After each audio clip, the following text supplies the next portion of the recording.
Been waiting to talk about this one.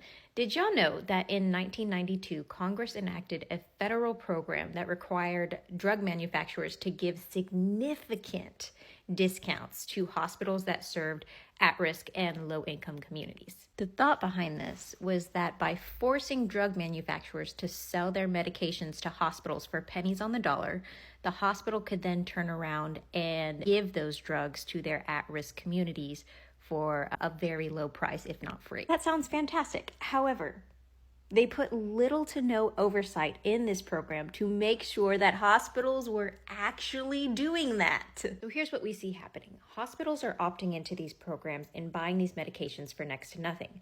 They are then turning around and charging patients and insurance companies full price for the med and then pocketing the difference. There's also been studies done to show that some of these big hospital chains are using their smaller community hospitals to gain access to these programs, but then siphoning those meds off to larger, more affluent, more wealthy communities and selling those drugs for a profit. This program is called the 340B drug program, and you have probably heard me mention it before because it goes hand in hand with another program called 501R, which is hospital charity care. Nonprofit hospitals are exempt from paying taxes under the notion that they are going to use that extra income to provide free or reduced cost care to their at-risk communities, aka charity care. Same with the 340B drug program. Hospitals are paying next to nothing for these drugs under the notion that they are supposed to be providing these medications to those in need. We need to be urging Congress to build in more oversight to these programs. It's such a waste to have programs like this that could be so impactful,